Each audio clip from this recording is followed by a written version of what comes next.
Bastian. Chapter 11, Ratty Situation. The music of the waltz, led by the graceful and confident steps of Bastian Clauswitz, flowed like a melody on a spring night. His movements were effortless and precise, every step taken with the utmost precision and poise. Odette stared in amazement at his skill, almost expecting to stumble or falter, but to her surprise, he seemed to glide effortlessly across the dance floor. His demeanor was calm and composed like always, almost haughty in its confidence, as if it were the most natural thing in the world. Though it was a little embarrassing to see him so self-assured, Odette quickly regained her composure and moved gracefully alongside him in the dance. The waltz was a perfect representation of the beauty of spring, and the two dancers were its embodiment. The music swirled around them as Bastian and Odette danced the waltz. The movement of their bodies was as graceful as the notes of the violin, and their steps were in perfect harmony. As they glided across the dance floor, Odette got severely impressed by Bastian's skill. "You waltzes very well," she murmured, her voice barely audible above the music. Bastian chuckled, spreading a hint of amusement in his eyes. "Lavin's teachers will be able to make even a monkey do a gentleman's dance," he replied, the words rolling off his tongue with ease. Odette's eyes widened in surprise. Lavin was known to be the most prestigious private school in the empire, where even the children of the most affluent families struggled to gain entry. It was an unlikely name to come from the mouth of a man who was looked down upon for his humble origins. As the dance came to an end, Odette couldn't shed the feeling of confusion. This was the first and last ball she would ever attend, and she didn't want to leave with the regret of having danced a clumsy dance on such a beautiful night. She pushed the thoughts out of her mind and focused on the present, enjoying the last moments of the waltz before it came to an end. Odette freely gave Bastian her confidence after making up her resolve to follow him, and he expertly guided her. She hadn't danced a waltz since her mother died, yet her body didn't appear to have forgotten the tight instructions of those earlier days. The two of them eventually developed a natural flow like a wind tide. Odette permitted herself to relax.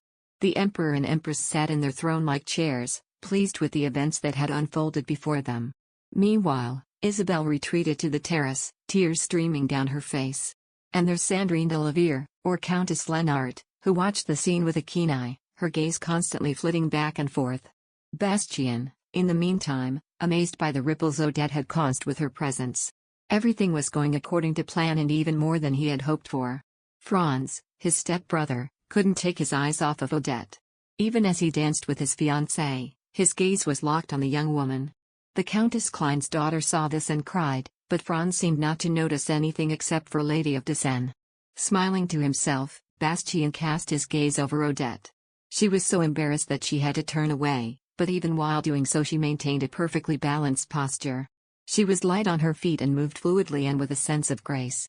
Bastian didn't appear to care that this night out would permanently ruin Odette's reputation. Dressed to the nines in fine jewelry and a flashy outfit, she had come here appearing to be an independent woman who wouldn't even drink a cup of tea for free, but in the end, she caved to her pompous creed. She was obviously capable of comprehending the nature of the company. She wasn't a naive lady who would fall into the pit of her own lyrical vanity, which was lucky in a way. Each of them needed to use the other for their personal benefit in order to achieve their target and goals. Bastian's gaze moved over to her smooth ivory cheekbones and beautiful eyes before stopping at the nape of her neck, where her blue veins were plainly apparent. His eyes were assaulted by the radiance of a stunning diamond necklace that could not have belonged to this woman. Deep above the neckline of her fan dress, Bastian's sight, which had been fixed on the line of light flowing over her straight collarbone, froze. The gown appeared to be poorly fitted for the woman's physique, gravitating special attention to her breasts. Clothespins had been used to cinch in her waist, but there didn't seem to be enough time to loosen them again. As the music of the waltz flowed gracefully through the grand ballroom, Odette found herself in the arms of the infamous Captain Bastian Clauswitz. He stood tall and proud, his piercing blue eyes fixed upon her as if she were a precious treasure to be kept and hide. "What a beautiful piece of jewelry and dress," he murmured, his lips curling into a sly smile. Again, he studied the contours of her body, this time with an interest in the color her undergarments she was wearing. Odette felt a flush rise to her cheeks as she tried to pull away, but his arms held her close, as if she were caged, making it impossible for her to escape. "Thank you for the compliment, Captain," she responded firmly, trying to mask the flutter of nerves in her chest. "Are you returning it after tonight?" he asked, his voice heavy with sarcasm. Odette could feel the heat of his breath on her cheek as he leaned in closer, his gaze intense and unyielding. Despite her discomfort, Odette couldn't help but be drawn to the captivating allure of this dangerous man. The shadows cast by the flickering lights on his sharp features only served to accentuate his handsome, mysterious demeanor. As the waltz continued, Odette knew she was trapped in his arms, and she couldn't shake off the feeling that she was being pulled deeper and deeper into a dangerous game. Even though it was indecent language, Odette made the choice not to call it out. He graduated from the Royal Military Academy and the esteemed history department before being commissioned as an officer. His education was more aristocratic than that of any other aristocrat. Furthermore, it implied that Bastian Clauswitz's harshness was not due to a lack of education. Yes. Because I rented it for a day's worth of my pay. Odette met Bastian's gaze with a renewed sense of confidence, the shame that had previously weighed heavily on her now lifted. I have nothing to hide from you, Captain, she thought to herself. Don't worry too much, I have enough money left to make other arrangements, she said with a hint of defiance in her voice. Bastian raised an eyebrow, impressed. Lady Odette, you are a much wealthier woman than I had imagined. It's all thanks to your generosity, Captain, Odette responded with a sly smile. Generosity? Bastian queried, intrigued. Yes, your consideration has saved me a great deal of money on tea, Odette replied, her eyes sparkling with pleasure. Bastian chuckled at her clever retort, understanding the playful jab at their previous encounter. Well played, Lady Odette, he said with a grin. Though it seemed her revenge had not quite achieved the desired result, Odette couldn't help but feel a sense of satisfaction at besting him no matter a small way. As they danced, Bastian couldn't help but marvel at the beauty that stood before him. The way the jewels on Odette's dress glimmered in the light, and the way her hair cascaded down her shoulders, it was as if she were a goddess sent to grace him with her presence. It's fortunate that the tea money is being spent on something far more valuable than the Duke's gamble, Bastian said, his voice low and smooth. Odette raised an eyebrow, a small smile playing on her lips. Since it's the money I was supposed to pay the captain, I'm going to use it for the captain's benefits, she said, a hint of mischief in her voice. Bastian giggled. Next time, I'll have to treat you to a nice meal. So that the lady can save more money. But Odette shook her head. I'm sorry, but I am going to decline that offer, she said, her voice firm. Why? Bastian asked, his brows furrowed in confusion. I don't want to go into debt that I can't afford to pay off. Bastian scoffed, a smirk on his lips. I would never by any chance have to sell such a noble woman in exchange for a debt. Considering the memory of the first day I met Captain, I don't believe it very much, Odette said, her words a gentle tease. And as they danced, lost in their banter and playful jabs, Bastian couldn't help but feel a sense of admiration for the woman before him. She was strong and independent, and she had a neck that was as long and slender as a swan's. As the night deepened and the lights grew brighter, Bastian knew that this would be a night that imprinted in his mind's eyes forever, that he would never forget, no matter what. In their light-tinted eyes, they continued to dance together. Odette occasionally turned her head away, hitherto Bastian stared calmly and deeply anyway. The noise from the other side of the hall only became audible to them toward the end of the dance. Bastian looked in the direction of the muttering. Among the guests, who had stopped dancing in shock, was a stumbling woman. It was Princess Isabel, the culprit responsible for staging this wedding charade. Middle. There you are. The piercing cry echoed through the grand ballroom, causing eyes to turn towards the commotion. In the midst of the chaos, the princess stormed in, wedging herself between Odette and Bastian. With a venomous sneer, Isabel glared at Odette, her voice filled with disdain. I know you're just trying to escape your lowly life. You're nothing but a beggar, with no shred of dignity. Fury burning in her eyes, Isabel lunged towards Odette, her words filled with malice. This woman is just using you for your money. She's nothing but a common prostitute. With a fierce tug, Isabel yanked the ornamental comb from Odette's hair and cast it aside. She wrenched Odette's hair with a violent clutch, causing her to cry out in pain. Bastian's lips twisted into a twisted sneer as he watched, admiring Isabel's audacity to attack Odette with such ferocity despite her drunken state. Behold that haughty one, still blinded by the glitter of jewels. Can you believe it? Isabel said in disgust. Bastian stepped forward, his strong arms shielding Odette as she collected the shattered pieces of her comb. Isabel, fueled by drunken anger, raged on, but Bastian's calm presence seemed to quell her fury. He spoke soothing words to the princess, trying to bring her back to reason, but she was beyond listening. "You are drunk."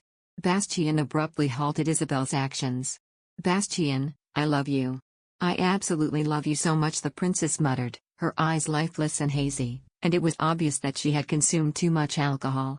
Isabel sobbed and threw her arms around Bastian. "I would rather let the whole world know of my love for you than to lose you like this." Tears streaming down her face, Isabel clung to Bastian, pouring out her love for him in a desperate confession. The smell of alcohol on her breath was overwhelming. Bastian gently pushed her away, his eyes filled with a mix of pity and disgust. But Isabel was desperate, clinging to him like a person on the brink of falling.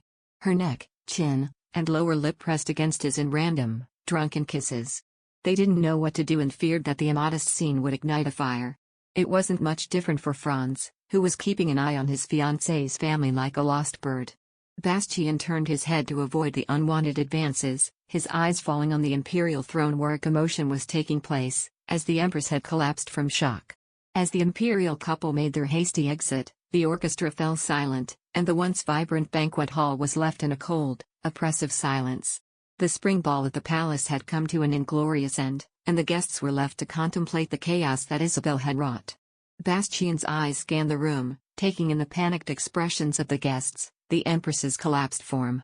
He smiled, a small, quiet smile at the absurdity of it all. He caught the eye of his father, who looked at him with anger and disappointment, yet he gave a small nod of understanding. And then he turned his head again, his gaze falling on Isabel, who was still clinging to him, her face a mess of tears and smudged makeup. It was a tragic scene, one that was both heart-wrenching and elegant. In that moment, Bastian couldn't help but feel a sense of detachment, as if he were watching a play, and the characters were nothing more than actors on a stage. The play ended in an elegant tragedy. Bastian. Chapter 12, Blue Blood. Perhaps I've lived a little too long. As Countess Trier surveyed the chaos that had unfolded before her, she felt a sense of despair wash over her. The sight of Princess Isabel lashing out at Bastian Clauswitz in such a manic manner was truly horrifying. It was as if she had been witness to a scene straight out of a nightmare. Despite her best efforts, the Countess found it difficult to keep her eyes open, as the events before her seemed too much to bear. With a cold, disdainful gaze, the antique dealer's grandson, Bastian, looked upon the imperial Princess Isabel. His lack of respect for the royal family was palpable, as he dared to show his true feelings towards the princess without any regard for protocol. Countess Trier, watching the scene with growing concern, couldn't help but feel a sense of unease as she feared that Bastian might take dire actions against the princess.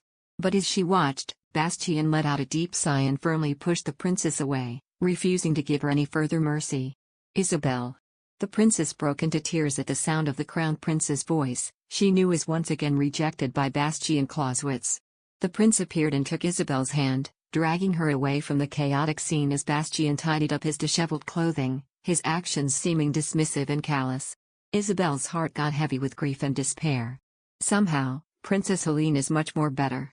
At least she wouldn't have embarrassed herself like that, an older member of the imperial family murmured in a contemplative tone, her voice low and hushed. When the banquet drew to a close, amidst a flurry of sharp words, the Duke of Diessen was acknowledged as a nobleman of distinction. Yet, many were left to ponder how the fair Princess Isabel could have been so easily beguiled by one of lesser standing, such as Bastian. However, the esteemed Captain Clauswitz, with his impressive wealth and abilities, was deemed a far superior match. Despite the end of the feast, the guests lingered, unwilling to depart the heated discussion.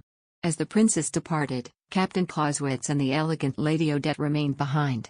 Countess Trier's attention fixed upon the antique dealer's grandson conversing with the returning crown prince, cast a glance towards Odette, who stood resolute in her original position. The torn fabric of the child's dress and disheveled hair spoke of a sorrowful tale, etched upon their countenance. Odette turned around just as the Countess of Trier's heart became infinitely heavy. At the same time, Bastian did the same after finishing his conversation with the crown prince. Their gazes encountered again, in the tranquil brilliant light of the imperial palace. Middle.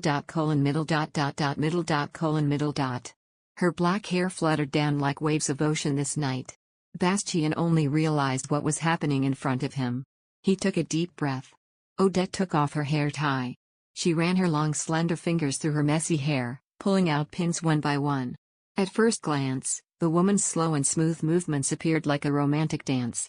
Bastian narrowed his eyes as he observed the bizarre scene. Odette came to face him directly, her neatly arranged hair falling down one shoulder. The princess's ruined dress and the traces of her fingernails on her skin were barely concealed. Countless onlookers were still staring at her, but she seemed to have forgotten about it all. No, she was under the strange impression that nothing had happened since the beginning. With her dress restored to its former glory, Odette approached Bastian with a steady and regal gait. The sound of her footsteps echoed and reverberated through the grand halls like a proud queen. Bastian's gaze was filled with both interest and doubt as he watched her approach. Up close, Odette's face was as pale as porcelain, and it seemed as though she might faint at any moment. However, her upright posture reminded Bastian of their first meeting. This woman, who had been sold by her father to pay his gambling debts, had always held her head high, even under the roof of the imperial palace. Now, she stood before him, her spirit unaffected, and a trustworthiness undeniable. Odette surveyed her surroundings with a face devoid of expression.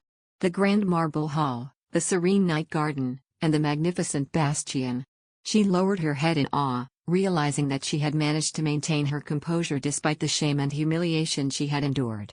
Bastian knew instantly what this gesture meant. Odette requested that the unfinished waltz be completed. A polite request or a haughty command? It was absurd in either case. Bastian raised the corner of his mouth, slightly depressed. The grand banquet hall was alight with the glimmer of blue blood as the emperor's princess was dragged out, her actions having sullied the honor of the imperial family. The elite of society had gathered, their interest piqued by the scandal of adultery and murder of his stepmother, the aristocratic wife of her father. He finally understood the true weight of the phrase, blue blood, and wondered what could have driven her to such madness. Bastian took a careful look around and returned his gaze to Odette.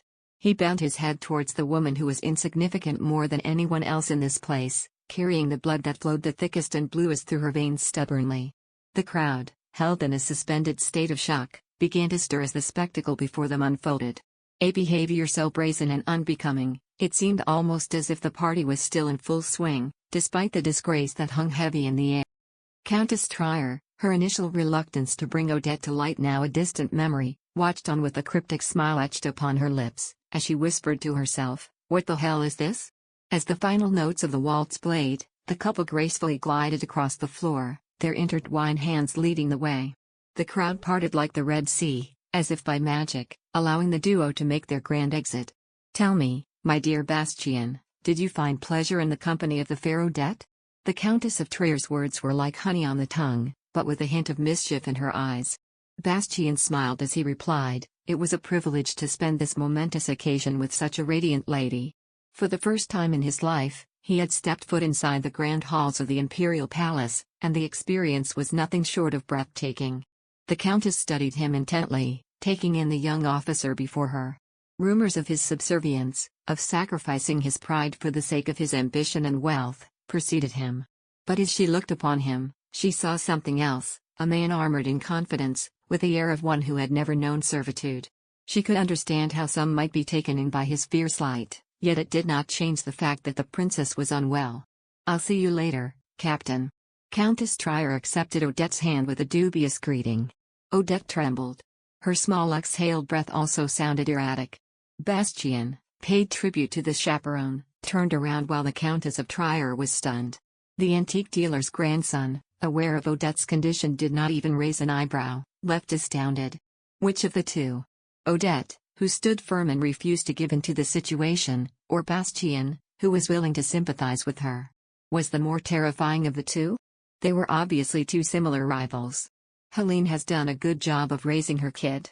Despite having poor eyes for men, she seems to have been a terrific mother. Countess Trier offered words of encouragement, with a gentle smile to match.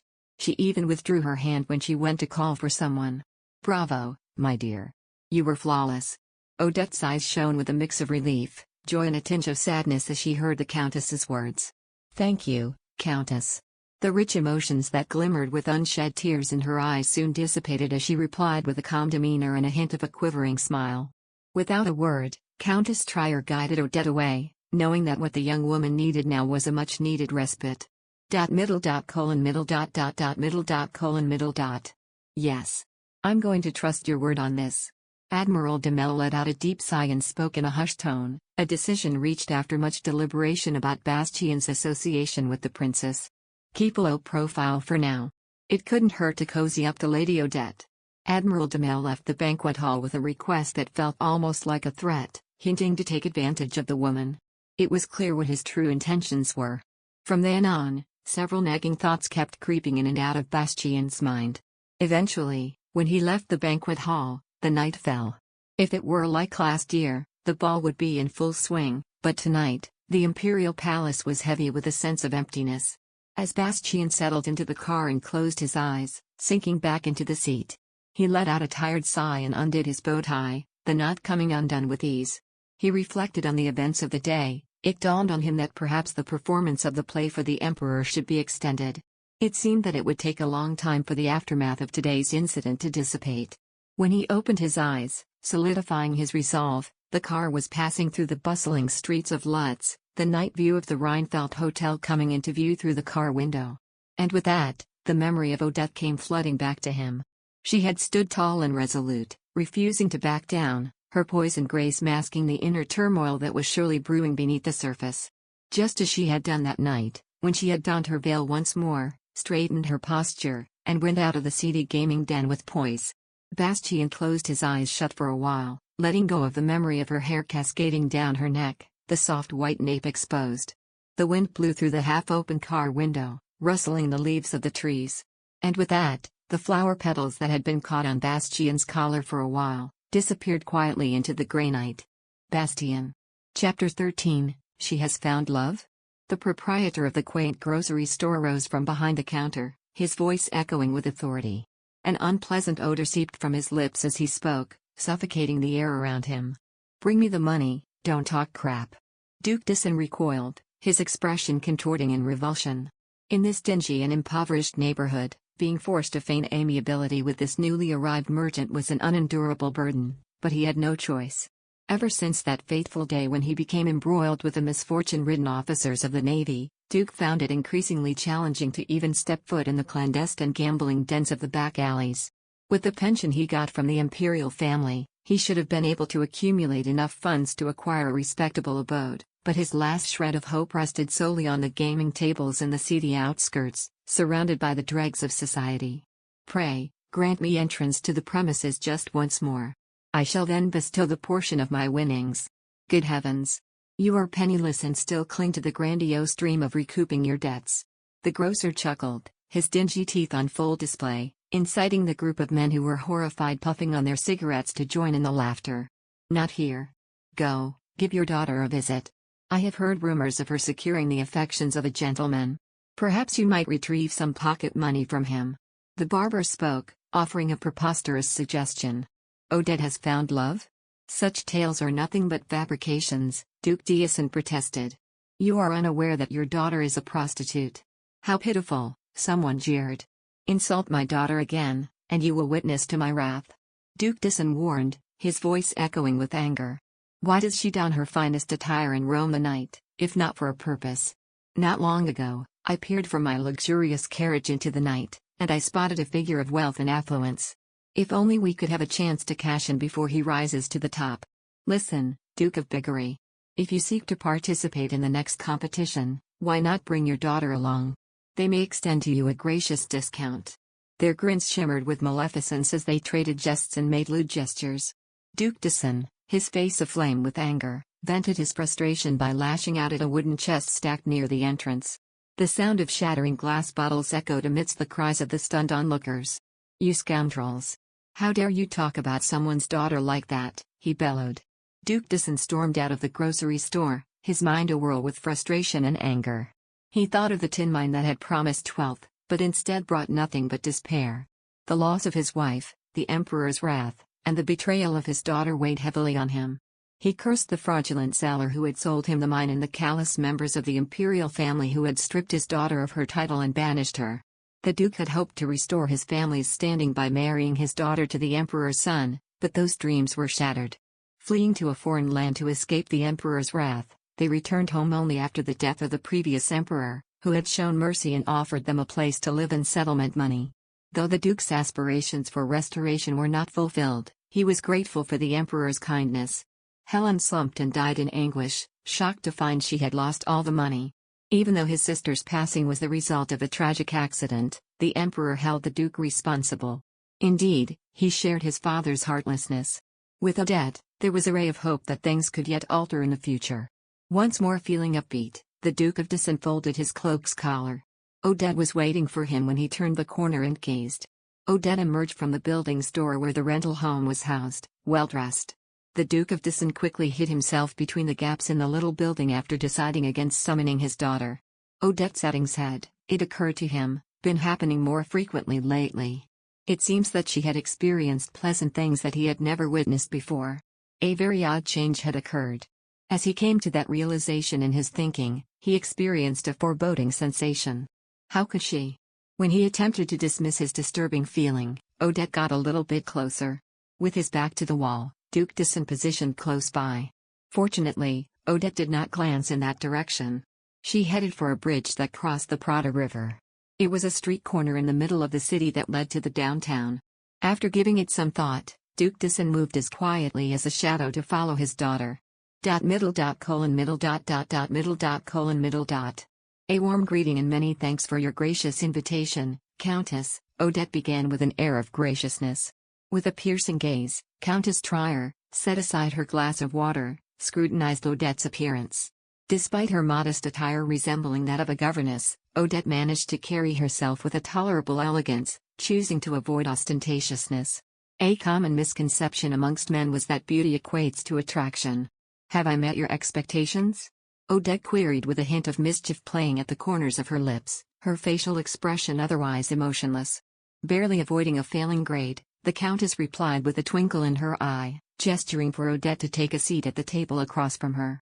Odette's poised movements, full of grace, belied her humble origins and momentarily made her forget her financial struggle. Her lineage was rich with memories of splendor, and she was the embodiment of the fading remnants of their former glory. The conversation at the table was light and inconsequential, discussing trivialities like the whimsical spring weather, headaches, and a subpar opera performance from the previous weekend. A round of appetizers were served as they idly chatted away. Countess Trier, impatiently awaiting her order, glanced around the restaurant. A parade of elegantly dressed guests flowed in and out, but her desired arrival was yet to be seen. With a hint of surprise in her voice, Odette broached the topic of the missing comb. Countess Trier cast a sideways glance at her, noticing the genuine concern etched on her features. How quaint of you to still fret over a mere trinket, despite the recent affront, the Countess remarked with a wry laugh.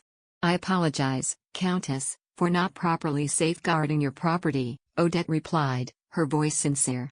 The Countess raised a skeptical brow. I have little patience for insincere pleasantries, my dear. If it pleases the Countess, I will reimburse you for the damages, Odette offered. The Countess arched a brow, amused. And how exactly do you plan on accomplishing that? I will take it up with His Majesty, the Emperor, Odette replied matter-of-factly. The Countess let out a sharp laugh, realizing that Odette was no different from her father, the Duke, in cunning and tenacity. Are you proposing to bill the Emperor for his daughter's misdeeds? The Countess asked, with a hint of amusement in her voice. Yes, for it was undoubtedly Princess Isabel's fault, Odette replied with a resolute nod.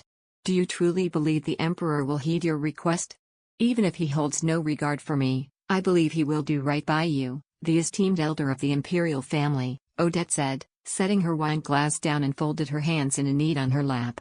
Countess Trier could not contain her laughter as she watched her seemingly resolved appearance, as if she had really decided to extract a debt from the Emperor.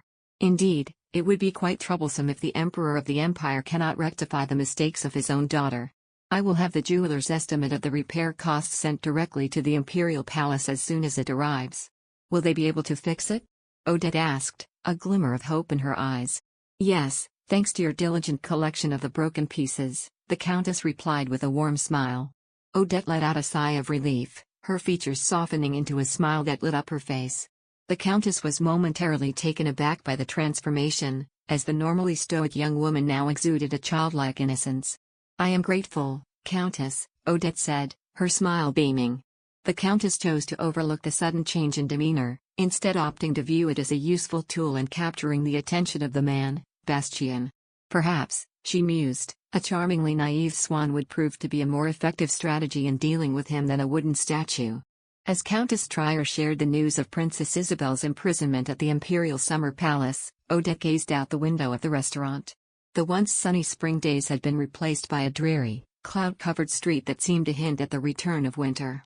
Suddenly, a luxurious automobile with golden wheels pulled up to the restaurant, interrupting Odette's thoughts. With a deep breath, Odette turned her attention back to the table. She reminded herself that this meal was simply another task she had been assigned, and she couldn't afford to let her emotions get the better of her. After all, she had learned through a painful past that it was easier to protect her heart if she didn't allow herself to feel too much. Even the princess's recent outburst at the ball didn't shake Odette's resolve. She knew that her only weapons were her impeccable manners and composed demeanor, and she made sure to double-check her pocket knife before leaving the house. She wasn't here to make friends or get emotionally invested, but to simply play the role of a dinner guest before making her exit. Well, my stomach is growling at me now. Countess Trier caught the waiter's eye and signaled for their meal. At that moment, a customer took a seat at the next table.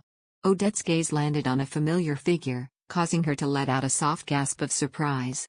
The young officer seated diagonally across from her raised a curious eyebrow in response.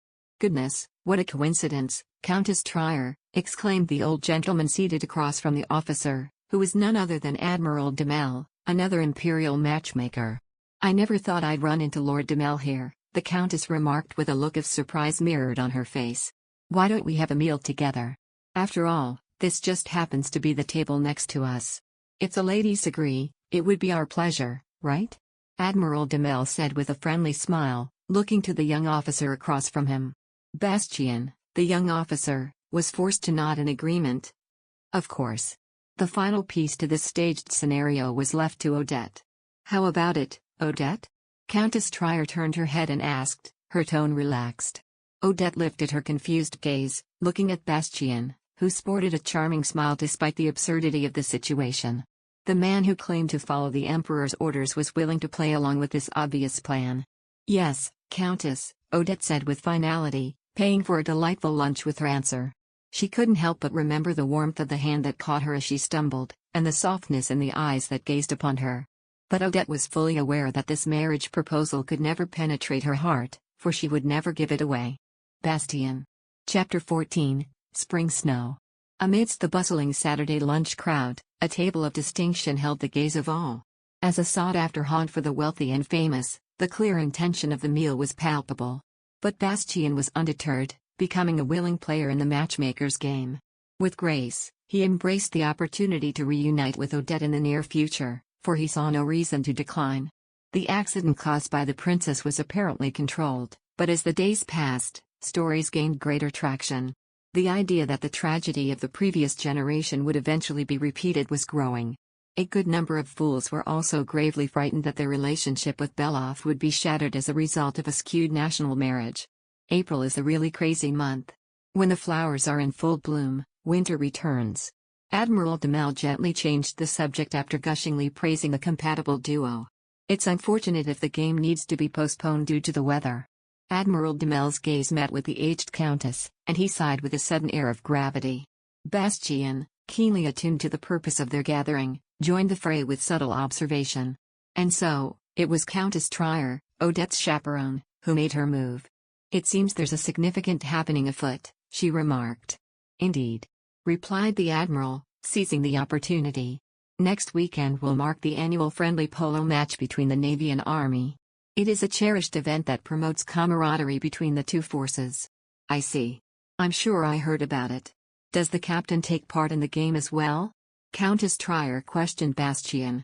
"Indeed, Countess." With a discerning understanding of the matchmaker's designs, Bastian offered a fitting response.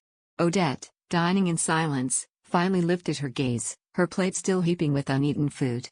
"Captain Clauswitz, you see, is a paragon among the Admiralty's players," the admiral revealed. "Save for a brief stint on the overseas front, he has been a mainstay in the annual matches and consistently performed admirably." "Ah, he truly is a hero in every sense of the word," Countess Trier said in admiration. "Yes, his prowess in martial arts and resourcefulness are second to none, and I wouldn't be surprised if he rises to command the fleet in the near future," Admiral Demel added. Odette gazed upon the untouched remnants of her meal with a pensive frown. She sighed silently before lifting her eyes once more. She noticed the rearrangement of the cutlery and realized that she could not possibly finish the feast before her. Admiral Demel, meanwhile, was in the midst of his confident conclusion. "I can assure you, he is truly a gem among soldiers, a naval treasure in every sense of the word." But the admiral was unaware that the treasure he spoke of had been overshadowed by the sea bestage before him. Countess Trier interjected, "And all he needs now is a suitable spouse. At 26, it's time for him to start a family." Her piercing gaze, narrowed like that of a sleepy cat, bore into Bastian, revealing her true, cold emotions. "Yes, Countess, of course." Admiral Demel let out an awkward chuckle, and with a hint of empathy in his voice, he offered, "Lady Odette, if your schedule permits, how about joining us for a thrilling game of polo? I assure you, it will be a most enjoyable experience." As he addressed Odette, the admiral carried out his duties disguised as a simple invitation. If not for his loyalty to the emperor's wishes, he would have never agreed to this matchmaking scheme. Despite her impeccable heritage and captivating beauty, the lady lacked substance. For Bastian, the marriage was merely a means to advance his standing, and for the lady, it was the opportunity of a lifetime. Odette gracefully accepted. "I would be honored to attend if invited." As Admiral Demel struggled with the weight of his duty to the Empire, he was ready to sacrifice one of his dear subordinates. "Then let it be." A smile of relief graced the admiral's face as he cast aside his unease and embraced the role assigned to him. The table was cleared and desserts were served as they eagerly looked forward to the approaching weekend. Admiral Demel ate his dessert with haste, eager to bring an end to this charade. The same could be said for Bastian and the Countess. But Odette, she savored each bite of her barely touched plate in silence. After the meal, Admiral Demel bid farewell to Countess Trier and left the restaurant, leaving Odette in the care of Bastian. "Captain Clauswitz, Admiral Demel and I need to talk, so we'd like to have you see Odette off." With their business concluded, Countess Trier and Admiral Demel made their way towards the waiting carriage. The admiral, looking pleased with the results of their discussions, gave a nod of farewell to Bastian before following the Countess inside. The carriage, emblazoned with gold trim and a cream exterior, carried the two conspirators away, leaving Bastian and Odette in each other's company. The two gazed at each other, their eyes locking as a new chapter of their lives began. And then, with a soft invitation, Bastian led Odette towards a waiting vehicle. "Shall we go?" Bastian's insensitive face broke into a beautiful smile. Odette nodded her head in agreement and averted her gaze from him. Bastian escorted Odette and met the waiter who had delivered the automobile. The waltz that evening was as exquisite as the motion of opening and closing the passenger door. Nowhere could she be escaped at this time. Odette reiterated that fact as she readied herself. She needed to accept responsibility for her choice. Of sure, it was going to be difficult. She felt a chill run down her spine, as she realized the road ahead was uncertain and filled with potential heartache.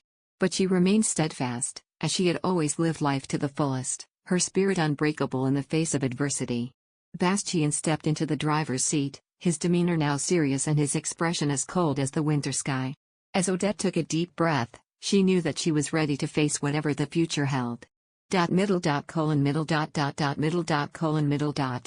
Let me know if you've thought of somewhere to go. Bastian finally broke the silence as their vehicle halted at an intersection. Odette, whose gaze fixated on the mayhem of cars swerving out of the opposing lane, turned her head around in surprise. "My understanding on these matters is limited," Odette said, her voice as gentle as a summer breeze. "These matters? The things between a guy and a woman. If you know what I mean." With a contemplative expression, Odette graced Bastian with a sincere response. "I'll simply follow the captain's lead." A hint of a smile graced Bastian's lips as he regarded her curiously. "Well, I don't think that's a very good idea," he stated, turning his gaze forward once more.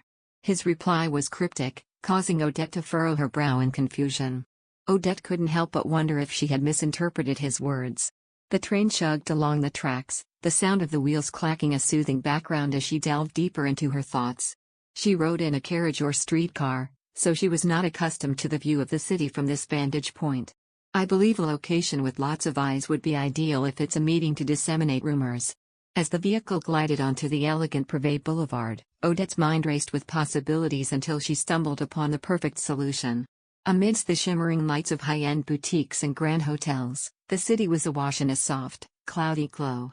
Well, that seems to be the most practical approach, Bastian agreed readily, his gaze taking in the vibrant downtown landscape.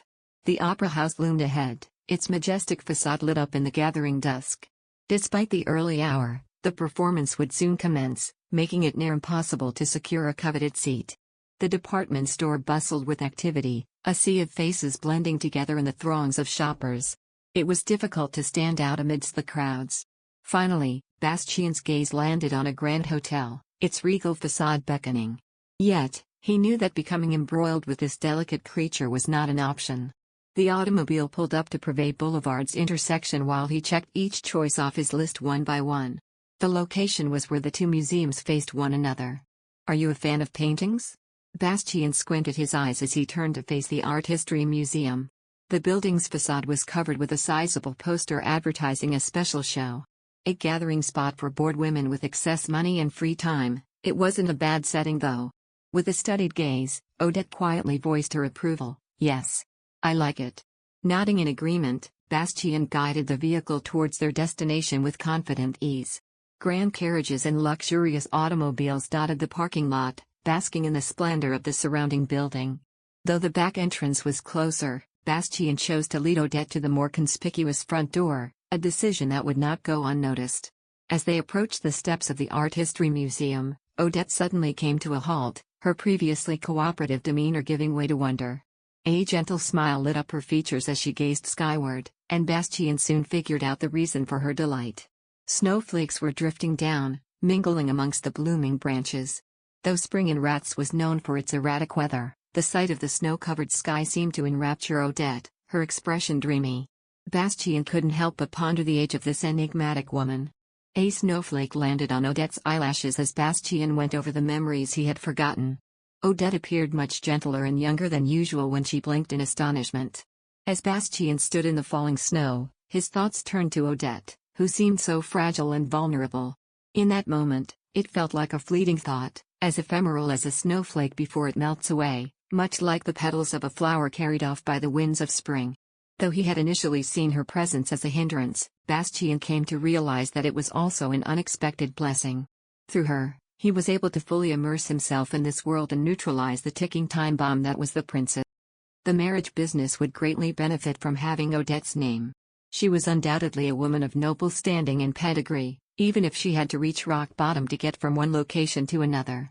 It would be preferable if Bastian Clauswitz's marriage to such a partner became part of his name value increasing history. He would happily exploit her till the day she was no longer useful. Odette tilted her head as Bastian reached a firm conclusion. Her long, thick eyelashes framed her big, beautiful eyes. Tentative curiosity or hazy apprehension. In any case, it was a feeling out of character for a lady who was selling herself to escape the pit. As the exhibition came to a close, a bevy of noble ladies stepped out into the open air. With a smooth and practiced motion, Bastian doffed his officer's cap, revealing his countenance to all. He then offered his arm to Odette, escorting her up the grand steps of the Art History Museum, where the gaze of onlookers soon settled upon them. Bastian. Chapter 15, The Peaceful Presence of Beautiful Things. The grand hall of the Art History Museum was abuzz with a gathering of onlookers, resembling a swarm of bees that had discovered their blooms eager to hear the news whispered from ear to ear. The star of the show, however, was an unlikely pair, the grandson of an antique dealer and the daughter of a forsaken princess, two souls brought together by fate, and yet deemed mismatched by the emperor. They glided from one exhibit to the next, entranced by the beauty before them, their silence only serving to enhance the allure of their tender connection. To the casual observer, they appeared as affectionate lovers, yet to another, they seemed like perfect strangers, their enigmatic bond defying explanation. The onlookers had forgotten even the most basic form of discretion as they were now shamelessly glancing at the two while still engrossed in the enigmatic puzzle. The couple maintained their snobbish posture despite being aware of the stinging glances they were receiving. As the pair made their way through the galleries, the gathered onlookers reached a quiet consensus. Despite this, it was difficult to discern whether his heart was set on a clandestine escape with the princess or if he was deeply enamored with the Duke of Diessen's daughter. The air of mystery only fueled the spectators' intrigue, causing a hushed buzz to ripple through the room. And just as the room was awash with curious excitement, the grandson of the antique dealer turned his head, causing a barely noticeable stir that echoed through the halls. The truth remained elusive, shrouded in the shadows of speculation. Middle colon middle middle colon middle. Odette was completely absorbed in the exhibition. He initially brushed it off as a showy display, but at this point he was forced to acknowledge the woman's genuineness. Bastian cast his eager gaze over the paintings and sculptures, his attention captivated by the woman beside him. Odette, her eyes fixed on the pamphlet she had brought from the entrance, explored the works with the unbridled excitement of an art student. Her demeanor was calm and focused, but her eyes would occasionally crinkle with curiosity, a faint smile playing at her lips as she found the answers she sought within the pages. And when uncertainty still lingered, she would tilt her head, a reflection of her thirst for knowledge. As they entered the final exhibition room, traditional paintings, mainly nudes with classical and mythological themes, surrounded them. Odette approached a painting at the far end of the hall, completely absorbed in her exploration, seemingly oblivious to Bastian's presence. Undeterred, Bastian followed closely behind, keeping a respectful distance. Through the window, the streets of Rats were blanketed in a gentle layer of spring snow, a picturesque scene that rivaled the beauty within the exhibition hall. Bastian suddenly thought, looking across the square at the Natural History Museum, I'm glad we didn't go there. He had no interest in the themes either, so it wasn't much different from the other museums. Nonetheless, this place offered something more enjoyable than gazing at fossils and botanical displays. With purpose in his steps, Bastian closed the gap between him and Odette, his movements fluid and graceful. Amongst the still beauty of the exhibitions, she seemed to blend into the landscape, a part of the very essence of the art around her. This exhibition hall is well worth the investment, Bastian declared as he approached the final piece. Startled by the sudden sound of his voice, Odette raised her head, her gaze falling upon the serious expression on Bastian's face. Gone was the light-hearted humor she had come to expect from him, replaced by a contemplative air that left her momentarily stunned. But Odette's surprise was short-lived, her calm gaze soon giving way to a smile that was at once both guarded and disarmingly genuine. Bastian's own lips curled in response, the shadows cast by their smiling eyes deepening the reverent hush that enveloped them. It seems that even the renowned teachers of Lavin, who taught the captain to dance like a gentleman, failed to impart a truly gentlemanly appreciation for art, Odette said. I speak as one who was nurtured by the teachings of Lavin's esteemed instructors. Are you attempting to dishonor your alma mater? If you take a look at the pictures the gents of Lavin have stuck on the dormitory closet door, you will see that I am right. Bastian replied with a gentle smile, as he cast his gaze over the numerous works on display. The grand display of nudes, surrounded by glittering frames, was certainly impressive, but it paled in comparison to the classical masterpieces they had marveled at earlier. Might the captain have been among those who adorned their dormitory doors with such nude paintings? Odette queried, fixing Bastian with a penetrating gaze. What do you assume? Bastian cocked his head and quietly posed a rejoinder. Odette held her breath unconsciously as she was startled by the unexpected response. Bastian's smile had already given way to an unidentified tranquility at this precise time. Was there a time when he was a mere boy, untainted by the weight of experience? It was difficult for her to imagine such a thing, though she knew it must have been true once. It's enough for today, I suppose, so. With a graceful lowering of her gaze, Odette called an end to the day's adventures. Though a warmth still lingered on her cheeks, she willed it away, but to no avail. I will respect my lady's wishes. Bastian, ever the gentleman, respectfully acknowledged her request. With a small sigh of relief, Odette raised her head once more. Ahead of her, Bastian's broad back was illuminated by the snowflakes outside the window, casting a gentle shadow on the glass. Odette came to the conclusion that Bastian Clauswitz's dorm room had to be spotless. Somehow, he seemed to be the kind of man that would be ideal for her. Middle middle middle. As they exited the museum, Bastian and Odette made their way to retrieve their coats, leaving the Art History Museum through its rear gate. But as Odette descended the snow-covered steps, she suddenly made a gentle request. Let's say goodbye here, she whispered softly. Allow me to accompany you home, Bastian replied, steadfast in his duties. It's all right, Captain. My sister should be finishing school soon and the school is close by. I'll go home with her, Odette explained. Then, let me drive you both, Bastian offered. No, Tira might feel awkward, Odette declined. The snow shows no signs of stopping, it would be too much to walk in this weather, Bastian pointed out. I'll take the train. Thank you for a lovely time, Captain, Odette said with a smile. And with that, the two parted their ways. With a gentle smile adorning her face, Odette firmly stood by her decision. Her demeanor was as chill and delicate as the snowflakes that gracefully brushed against her cheeks. Bastian cast a glance at his watch and reluctantly nodded in agreement. The hour of their next rendezvous was fast approaching, and with the weather worsening by the minute, it was time to depart. Though a slight delay would not cause much inconvenience in this place, there was no need to impose upon the wishes of a woman who wished not to be troubled. "Then I'll see you at the polo game," Bastian said. As Odette bid farewell with a formal smile, she stepped away, her figure slowly disappearing into the white blanket of snow. Bastian watched her leave, then turned on his heel, feeling the chill of the snowflakes melt away on his coat. But just as the memories of Odette began to fade, he remembered something.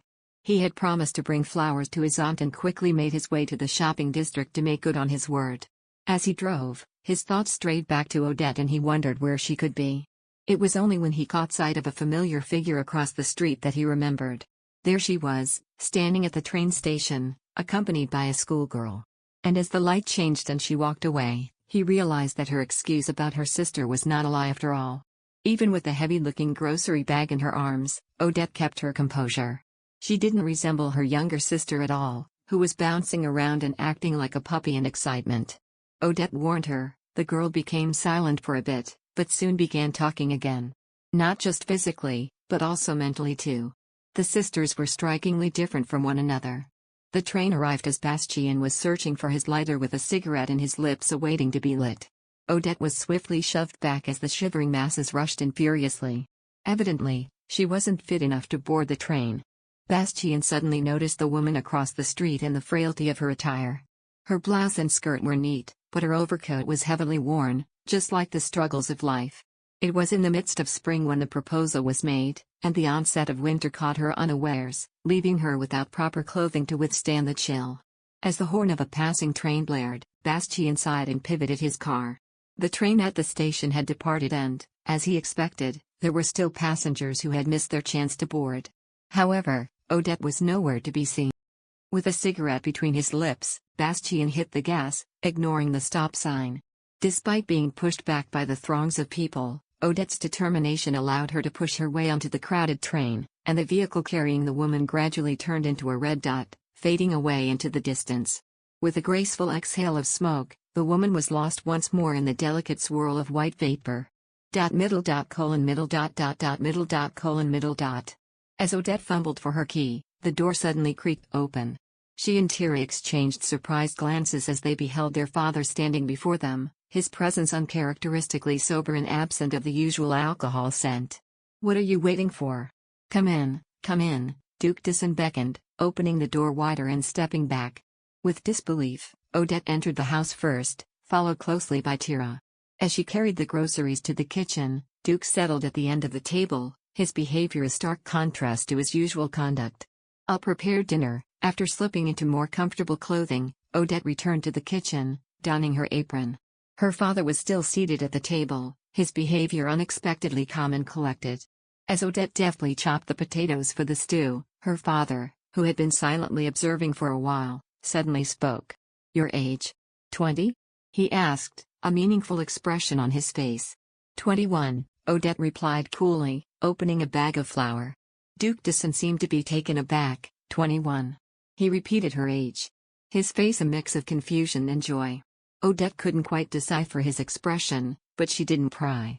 She knew that she would never fully understand him anyway. The kitchen was warmly lit by a new oil lamp, casting a gentle glow on Odette and Tira as they worked together to prepare dinner.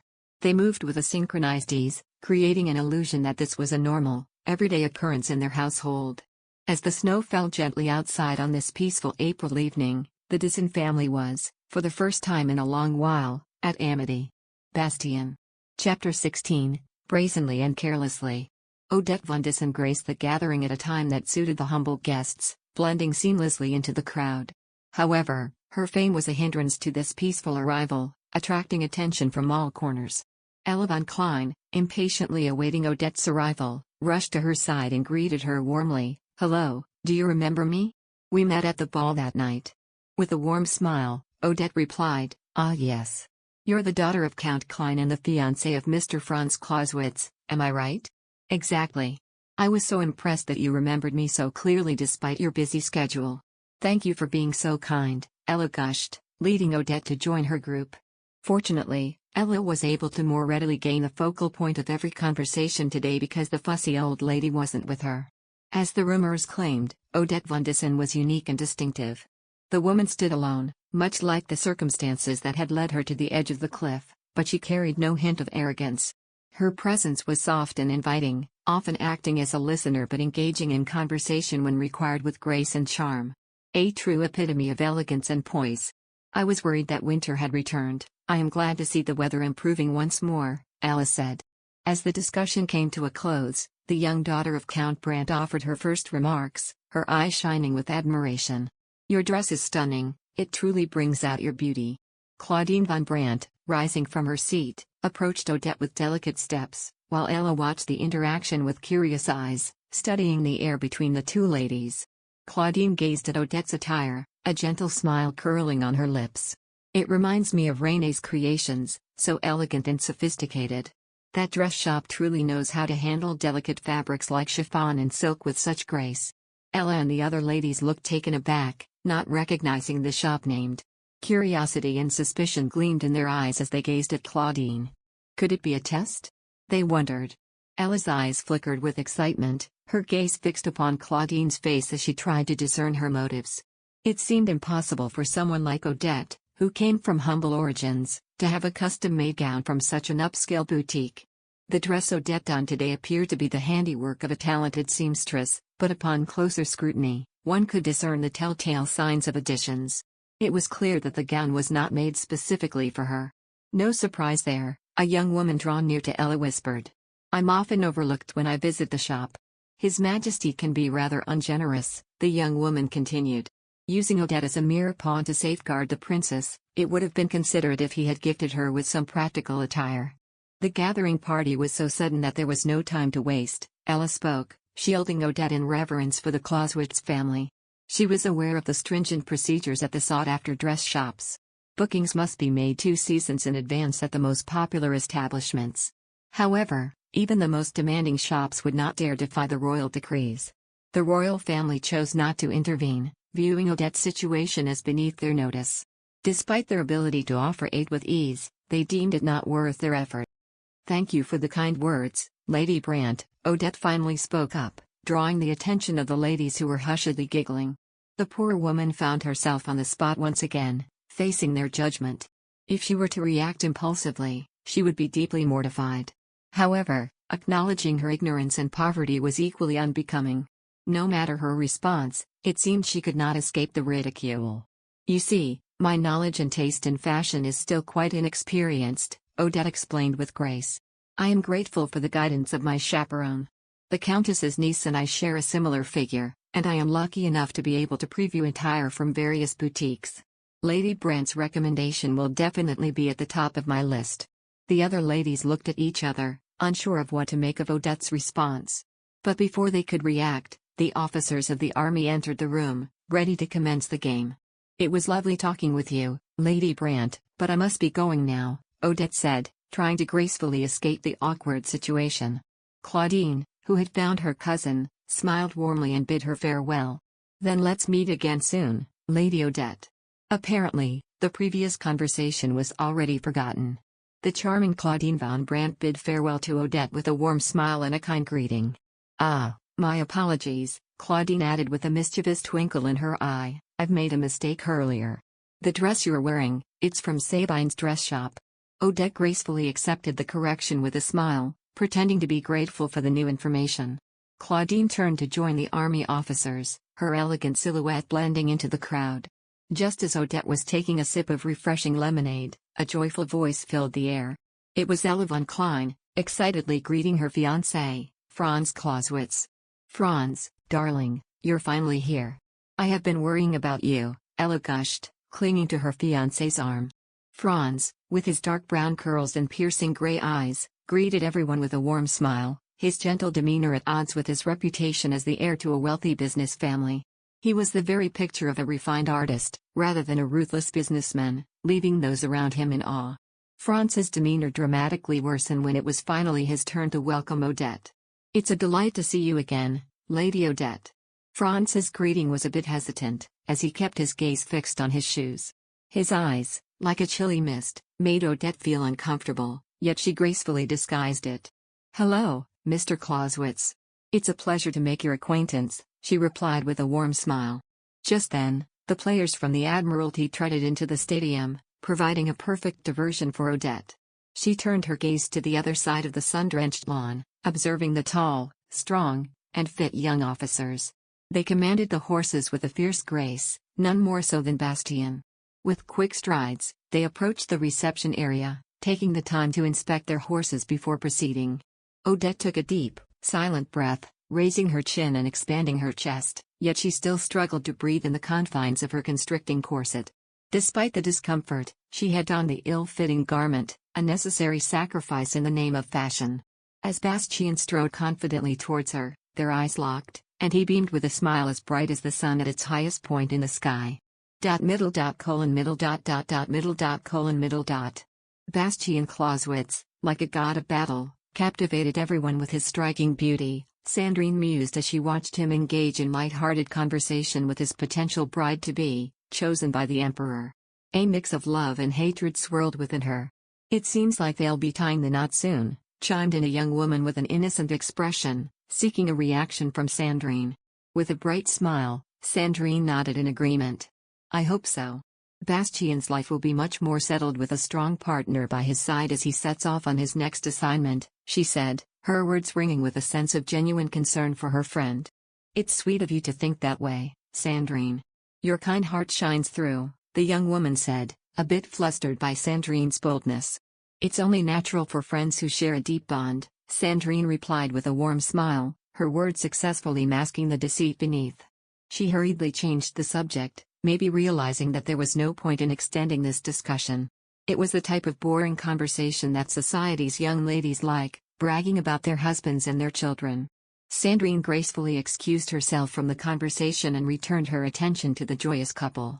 Despite her inner turmoil, her smile remained serene and composed, as if a gentle breeze had swept away any hint of animosity. She took a deep breath and allowed herself to bask in the beauty of the moment, letting go of any undesirable feelings and thoughts.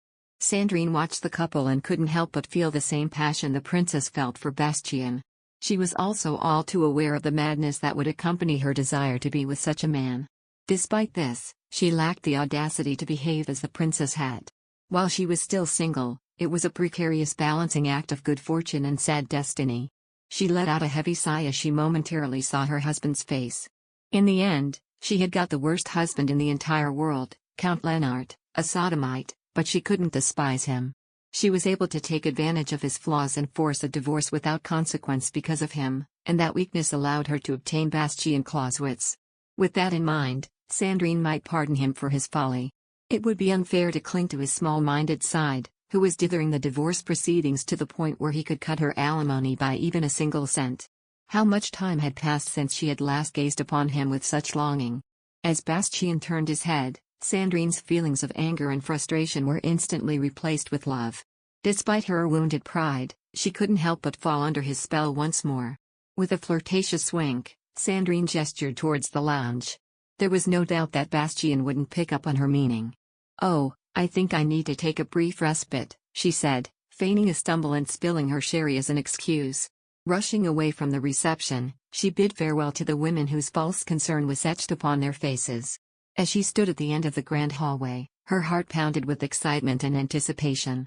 Sandrine could feel her heart race with anticipation as the strong footsteps approached. She knew it was Bastian, even though his face was obscured by the backlight. She took a deep breath, her voice as soft and gentle as the spring breeze. "Don't you have something to tell me?" she asked, as Bastian finally turned the corner. "I have something to ask you," Bastian replied, a hint of a smile playing on his lips. Sandrine stood up from her leaning position against the wall, taking a step forward towards Bastian. The handsome man stood before her, wearing a nonchalant confidence on his charming face. Bastian. Chapter 17, Fake Lovers. Odette was surprised with an amazing sight as she entered the gorgeous archway leading to the stadium. A lush garden was tucked between the horseshoe-shaped structures, creating a peaceful haven. It was enjoyable to navigate the area because the entry and exit were connected by a beautiful route. However, Odette's haste to complete her tasks was briefly interrupted as she took in the intricate structure of the polo club, more complex than she had initially anticipated. Nevertheless, she remained determined to complete her errands before Bastian's return, eager to cross everything off her to-do list. Odette encountered a conundrum as soon as she entered the building's vast foyer. The directions provided to her were clear: go straight ahead and then take the second door on the right. However, there was no visible path that led directly to her destination. Instead, she was presented with a branching pathway that split off in two directions, leaving her with her own choice to make. Odette gazed into the depths of her recollection, searching for answers to her confusion. Out of the blue, the elegant and poised Ella von Klein appeared like her savior, offering her guidance on the location of the coveted powder room. Odette hung on to her every word, taking meticulous notes to ensure she wouldn't miss a single detail. And as she pondered over all the information gathered, a brilliant realization dawned upon her: this was simply a quaint initiation ceremony, unlike anything she had ever experienced before. The young ladies erupted into peals of laughter at Ella's casual explanation, and Odette couldn't help but smile at the charm of it all. It seemed that this was indeed the answer to her puzzlement. Odette made her way towards the right side of the building, embracing the moment. Despite the slight dizziness that persisted, she pushed forward with steady steps, taking in her surroundings like osmosis as she went. The weather, however, proved to be an unexpected challenge. The remnants of last weekend's snow still clung stubbornly to various parts of the city, making her footing uncertain. Yet, the sun shone brightly, its rays beaming down as if beckoning the arrival of summer. In hindsight, Odette wished she had heeded the wise counsel of the maid, who had advised her to leave a little extra time. But no matter, it was a small hiccup in an otherwise adventurous journey. Odette traced the shape of the corset that was keeping her from breathing, and she let out a long sigh out of suffocation. Odette was the one who insisted the strings be pulled tighter than required. It was because Bastian's obvious body scan and gaze made her think of the awkward evening ball. Once more, she had made the choice to put up with the inconvenience rather than go through it again. She had no idea that she would wind up in such a situation. You two complement one another so well. Not at all, I believe. Would I be surprised to learn of your wedding plans? Odette could hear a woman laughing in a lovely melody as she came to the end of the hallway. When she heard her own name mentioned in the conversation, it was as if a kind hand had been extended to grab her as she was about to turn around. If Lady Odette is to be your chosen bride, I do hope you will have the courtesy to inform me beforehand. After all, our friendship is worth that much, don't you think? The words echoed with a warm familiarity, and Odette paused untaken the moment. As she weighed her options, the sound of a young man's laughter echoed in the background. She instantly recognized it. The sound belonged to Bastian. Countess, I must say I'm not particularly fond of that type of speech. Bastian spoke with a tinge of amusement in his voice, yet his words held a certain chill. From a purely professional standpoint, Lady Odette and I are merely engaging in a mutually beneficial arrangement. Does that answer your question to your satisfaction? Bastian's tone was firm, leaving no room for misinterpretation. Swear to me, my dear, the woman's voice filled with a mix of excitement and comfort, eagerly awaiting a response. As much as I would like to, I cannot swear an oath to a deity. It holds no meaning to me, the reply came, laced with a hint of nonchalance. What if you were to swear upon your own glory and success? The woman pressed, a mischievous glint in her eye. Well, Sandrine, that would be quite the tall order. Forgive me, I know I'm being overly anxious, but it's difficult to keep these insecurities at bay, she chuckled, a touch of vulnerability in her voice. I completely understand, Countess, came the compassionate response, one filled with understanding and empathy. It seems the divorce proceedings will take much longer than I had initially anticipated. I would have given up everything just for my freedom, but it seems my father's will prevails. Sandrine sighed, a hint of frustration evident in her tone. I recently received a missive from my father, illuminating him of the injustices inflicted upon you in the name of safeguarding the princess. He sees this as a fortuitous opportunity, a much more favorable image for the world to see, you married to a woman rather than settling for a divorcee in haste. My sentiments align with Lord Laviere's. I fear your father and yours both share ice water in their veins, Sandrine spoke with a hint of disapproval, keeping her tone gentle. Odette's gaze wavered with stoic resolve as she intoned the name Laviere. It belonged to the striking red-haired noblewoman, Sandrine de Laviere, who had been wed into the prestigious Velian family but was now in the midst of a divorce from Count Lennart. Society whispered of the proceedings, yet Sandrine's married name still echoed with familiarity. "Won't you grant me a tiny boon for my solace?" With an intimate lilt, Sandrine implored Bastian. "Tell me, Sandrine," Bastian chuckled in response, causing Odette to shyly withdraw, unwilling to listen in further. "Allow me to be graced with a slice of your moonlight, just as you grace her with the warmth of your sun." With the bold, beguiling words, the hushed and heated exchange between Odette and her mysterious admirer came to a close. Taking a moment to steady herself, Odette made her way back to the grand foyer, her breaths even and her heart calm. She sought refuge in the powder room, took a moment to compose herself, and then stepped out once more, ready to carry on with the facade of a professional relationship. It would be simple, she told herself.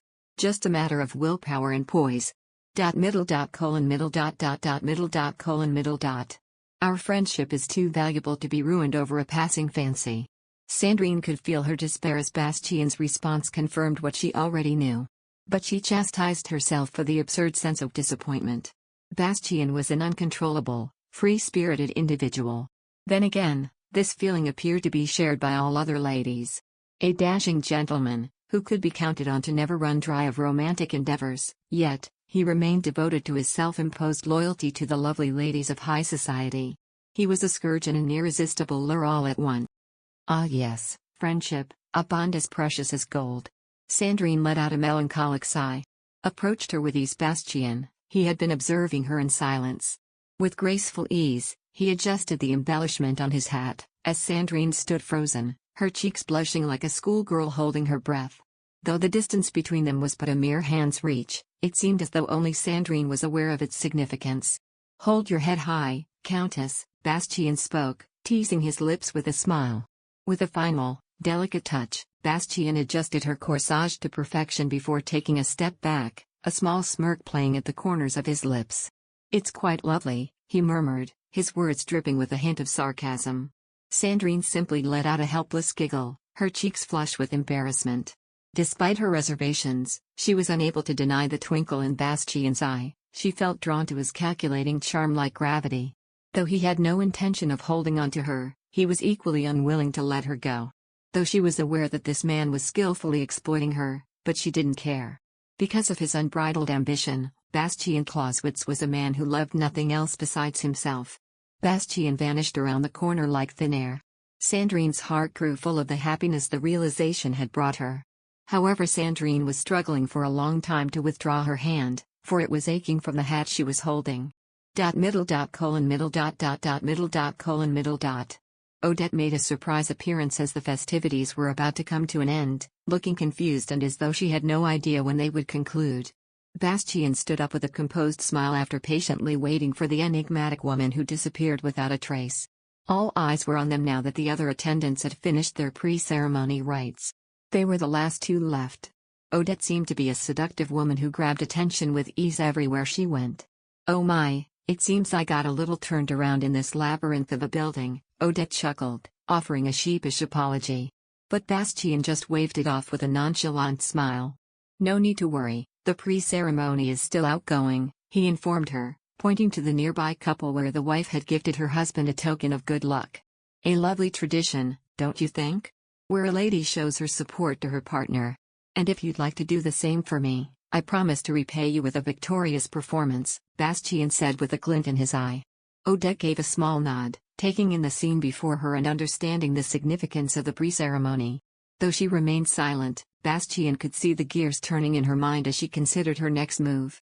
"Allow me, my dear," Bastian purred in her ear, his breath warm and inviting. In one fluid motion, he untied the hairpiece that was holding back her stunning locks, freeing the dark tresses to cascade down her back. The onlookers let out a collective gasp, but Bastian paid them no mind.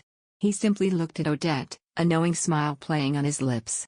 Everything she wore to make herself look like a proper lady was borrowed. Nothing she owned was truly hers, so she didn't feel like giving them away.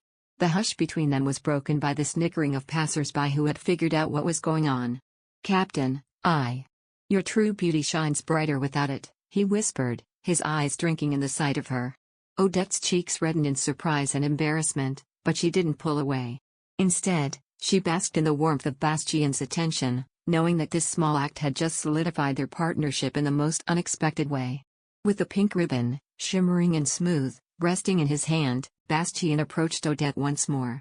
The spring breeze teased at her long, flowing hair, creating a more alluring look than when it was styled to perfection. "This is a treasure I'll hold dear," Bastian declared, with a respectful bow. And with that, he spun on his heel, ready to take on the field of play with newfound fervor. For Bastian, playing ball on horseback was more than just a sport, it was a chance to embody the knightly spirit of chivalry. With a sly grin, Bastian secured the pink ribbon with a subtle sheen, reminiscent of the cool and smooth nape of his lady's neck, to his polo stick.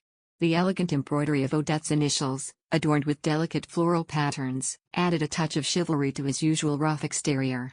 Despite thinking the whole charade was a foolish display, he was ready to put on a show for the curious onlookers. After all, if playing along meant gaining an advantage, why not embrace the role of the perfect gentleman? Bastian. Chapter 18, The Hunting Ground. Odette gazed at the man with the furrowed brow, seated in the stands, as she beheld the captain's number, 3, worn by Bastian Clauswitz.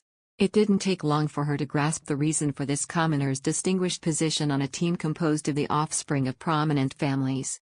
As the game unfolded, the player who had deftly secured the ball started sprinting towards the opposing team's goalpost, with Captain Clauswitz, number 3, leading the charge. Today, he emerged as the shining star of the polo field, earning the title of hero for the Admiralty team. As the Navy team took control of the game, the excitement in the stands reached a fever pitch. The passionate roars of the fans echoed through the clear sky, drowning out all other sounds. Spectators put aside their worries for a moment and focused solely on the action on the field. And the ladies? Well, they brought out their opera glasses, eager not to miss a single thrilling moment of the match. Odette sat with poised elegance, watching the game unfold. It had been a decade since her last polo match, but her memories of the sport were still fresh. And with the game's fluid rhythm, it was easy for her to slip right back into being a fan once again. The spectators let out a chorus of sighs as one player was thwarted from scoring. Despite the setback, the game continued with unrelenting intensity, far from its original purpose of fostering camaraderie between the two teams. Amid the fast-paced action on the expansive field, Odette's eyes zeroed in on Bastian, who stood out thanks to the pink ribbon adorning his stick. Despite being an unknown player, he was easy for Odette to spot. As the man spoke with a calculated tone, Odette couldn't help but feel a shiver run down her spine. He was cold and ruthless, but it was all part of the game. She remembered Bastian's unapologetic greed, which he had never tried to hide. This was the reason why she agreed to his marriage proposal, even though she was aware of it. Though the news of his secret affair with Countess Lennart was unsettling, it was simply a personal matter that had no bearing on their business relationship. But then, something caught her attention, a pink ribbon tied to Bastian's polo stick. With that simple gesture, all the confusion in her mind vanished, as she focused her attention on the game. Go. Move it. Push harder.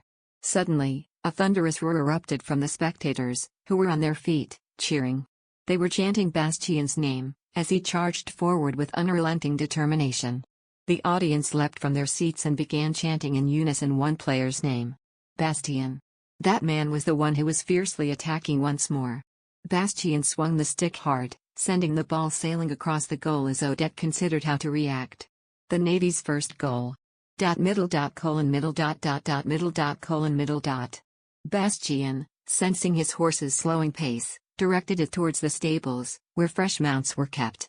With effortless grace, he made the switch, hopping from one horse to another, and galloped onto the field atop a white stallion known to be the fastest of all the polo horses. The sound of clashing polo sticks filled the air as Bastian skillfully wrested the ball from his opponent and aimed for the enemy goalpost. The game was at its climax, the offense and defense constantly shifting, with the final score tied in a nail-biting showdown. Bastian galloped away at full speed after once more launching the ball a long distance. The army captain, who had been denied possession of the ball he had grabbed in front of the goalpost, ran after him in a rage. It didn't take long for a corner battle involving 8 horses to break out when the players from both teams to arrive to assist and to join in. Bastian, galloping forward with a small gap, leaned his upper body and put all of his weight on the left hand that was gripping the reins. Even though he was still far from the goal, the tenacious defense made it hard to safely advance the ball in front of them. Bastian decided to take a chance at that point and swung his stick ferociously. The ball sailed into the bright white light as he sat erect, his upper body bowed down so far that it was parallel to the lawn. With unbridled speed, Bastian's horse thundered across the field, carrying its rider to victory. And as he rode, the sound of Eric's voice could be heard echoing through the arena, filled with wild excitement. "I love you, you crazy spirit," Eric cried, his voice filled with a frenzied joy. And then, in the blink of an eye, it was all over. The red flag was waving, signaling the score. The whistle was blowing, signaling the end of the match. And as Bastian circled the field, taking in the cheers of the crowd, he saw her. Odette. Sitting in the stands, watching him. As the enthusiastic crowd erupted around her, she remained poised and collected. Her face was expressionless, yet she cheered on his victory. With a silent bow, she congratulated him with grace and poise. Bastian couldn't help but admire Odette's perfect demeanor, as she effortlessly carried out her duties without ever giving more than what was required. Though her demeanor was reserved, her devotion to her responsibilities was unwavering. After acknowledging her bow, Bastian gently turned his horse's head and rode off, satisfied knowing that Odette had fulfilled her duties to the fullest. For him, that was all that mattered. Middle. Sandrine stumbled upon a chance discovery in the players' waiting room as she celebrated the victory. Engaging in conversation with her cousin Lucas, she was unable to locate Bastian, who had retreated to take a champagne-soaked shower. Eager to keep busy, Sandrine set her sights on Bastian's gear, finding the unmistakable sight of the infamous pink ribbon tied to his equipment. It was unprecedented. A shocking and absurd sight to behold. The gaudy ribbon tied to the polo stick was a testament to Bastian's audacity, a man who had built a reputation as a formidable polo player since his days at the military academy. Every year, he had taken center stage as a starting player in major competitions, yet he had never bothered with the pre-game ceremony. A blatant disregard for the timeless tradition that considered it a disgrace to not receive a token of a noble lady. The inaugural moment should have been exceptional. Sandrine had always envisioned that when the day finally arrived, she would be the shining star. It was an unspoken understanding between them. But now, as she stood before Bastian's equipment, her heart ached with doubt. Had Bastian Clauswitz become just another insignificant man? She tenderly untangled the ribbon, unraveling it with ease as she struggled with her conflicting emotions. Sandrine's eyes, which had been roving over the busy officers, lingered once more on the ribbon in her grasp. Its acquisition had been a momentary impulse. "Are you departing so soon? Would you not linger a while longer?" Lucas inquired, as he searched for a new cigarette to light. Sandrine gave a bright smile, masking the ribbon with fluid grace. "My apologies, but I don't believe now is the appropriate moment for a meaningful conversation. Let us make plans for the next opportunity." "I understand. I will inform him of your visit," replied Lucas with a nod. "Thank you, Lucas. And what of Lady Odette? Will she be joining us for the players' celebration?" "It is a possibility. However, you are Bastian's companion." "Have no fear," Lucas reassured with a soft smile and a dismissive wave of his hand. "I understand your concerns, but trust me, Sandrine. He's merely trying to impress His Majesty. We all know Bastian is in a difficult situation due to the impulsive princess." "Yes, I'm aware," replied Sandrine. "Just have faith and wait. She will be cast aside once he extricates himself from the predicament. She may have made a poor first impression, but I assure you she is a respectable woman." Lucas spoke with animation, but abruptly cut his words short. "Why was the first meeting so disordered?" Sandrine asked, intrigued. "Let's just say, Bastian and that woman will never be a match," Lucas replied, mysteriously elusive. Despite her attempts to delve deeper, it seemed like she would have to wait for a more opportune moment to get a clearer answer. Resigning herself to the situation, Sandrine gracefully concluded the conversation with a smile. As she made her way out of the steamy waiting room, surrounded by the musky scent of men in the warm air, her heart felt heavy and cold. It was undeniable, Lady Odette was a stunning woman. In the kingdom, personal emotions were not taken into consideration. It was a mystery why a gorgeous woman such as Lady Odette would devote her entire life to being a servant, attending to her unsightly father. She could have easily become a second spouse or the concubine of a wealthy man, had she so desired. Sandrine's heart was filled with apprehension. She feared that the beautiful Lady Odette had a hidden weapon that she was not aware of. What if her seemingly simple life was merely a guise for a greater ambition? Bastian Clauswitz was a ray of sunshine that illuminated Sandrine's life. With his popularity as a polo player and the support of the emperor, he was a valuable catch. However, Bastian was a wise and discerning man, and Sandrine could not help but worry that she may not be able to win his heart. He was, after all, a man in his prime, heroic or ambitious. Odette was also a lady with nothing left to lose. She would be that man's wife if she were to foolishly fling herself into the world and have even one child. She was driven to give Odette a modest gift as soon as she stepped foot in the clubhouse garden. Sandrine quickly picked a good location after carefully scanning the area. It was a pool formed by the melting of the leftover snow that was beside the trail and was shaded by a tree. With unwavering resolve, Sandrine made her way forward, her fingers clasping a ribbon of the finest silk. The delicate stitching of Odette's initials was a testament to her exceptional craftsmanship. As the wind picked up, carrying the scent of blooming flowers, Sandrine loosened her hold on the ribbon. It danced in the breeze before finally coming to rest upon a tranquil pool of water. The bravest of hunters might capture the most majestic of game in this region, which offered great opportunity. With the benefit of time and wisdom gained through experience, Sandrine could now completely appreciate the profundity of the advice her mother had previously given her on the day of her debut.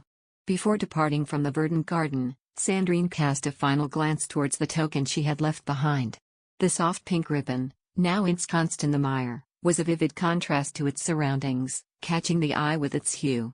She had nothing against the poor woman, but the situation was a little different when it came to competing for the same prey. It was in that moment that the hue, which had previously irked her, now appeared to be a shade of captivating beauty. Bastian. Chapter 19, She's Mine. Odette, the last person to go, gently got up from her seat in the audience. It was now appropriate for her to accompany Bastian to the lavish party that would be held in the Admiralty's sumptuous rooms. She might have easily traveled there by herself, but she thought it would be foolish to do so. Odette took a deep breath and prepared herself as she stood beneath the imposing archway linking the stadium and the clubhouse. She felt proud of her vow to keep the highest standards of excellence and her duty to fully carry out her responsibilities as Captain Clauswitz's companion. Lady Odette, called a warm, familiar voice as she stepped into the serene gardens of the clubhouse. It was the wife of a naval officer who had kept her entertained with lively conversation throughout the match. "Good luck," she offered with a gentle smile, before taking her leave with her husband. As Odette made her way to the heart of the bustling promenade, she soon discovered the reason for the words of encouragement from the naval officer's wife. There, in a puddle beneath a tree, lay a discarded pink ribbon.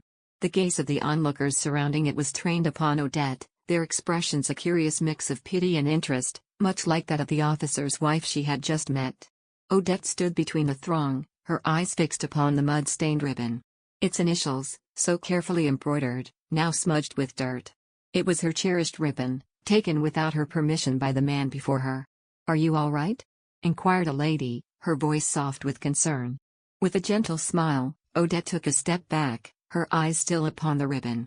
Though it had once been her prized possession, she now had no desire to claim it back. For once it had left her possession, it was no longer hers to keep. Bastian had taken it, and with it, the authority over its fate. It was a bittersweet realization, but one she accepted with grace. "Excuse me," Odette said, turning to the young woman from earlier. "May I ask for a small favor?" And with a kindly nod, the woman agreed. "Speak freely, as much as you like," the young woman said with a bright smile. "Unfortunately, I'm not feeling well and must depart early," Odette responded, her voice full of regret. "But Captain Clauswitz's preparations seem to be delayed. I would be most grateful if you could break the news to him in my stead." Yes, of course. I'll make sure the captain knows," the young woman said, her eyes full of understanding and compassion. "Don't worry, I've got you covered." With a polite farewell, Odette strode confidently from the garden, the sting of a disapproving gaze upon her back. She refused to look back, knowing deep down that he didn't truly want the best for her. The moment she laid eyes upon the discarded ribbon, Odette realized that her usefulness to him had come to an end, and she walked away without a hint of regret. As she walked away from the polo club and out into the city, the weight of abandonment pressed heavily upon her. She had foolishly thrown herself into the situation with enthusiastic abandon, only to find herself discarded like the mud-stained ribbon left behind. It would have been a kindness if he had been clear with her from the start.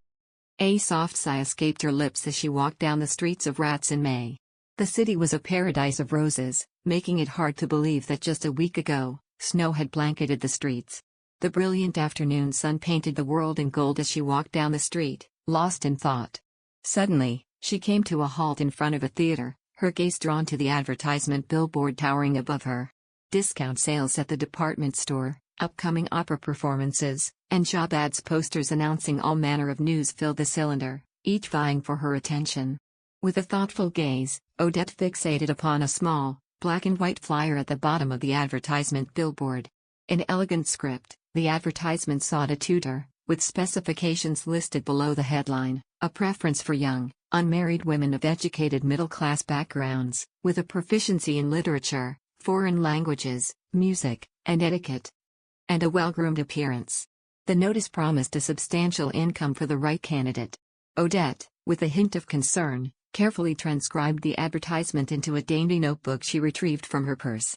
The grand performance for the emperor had come to a close and it was time to return to the realities of daily life. Middle.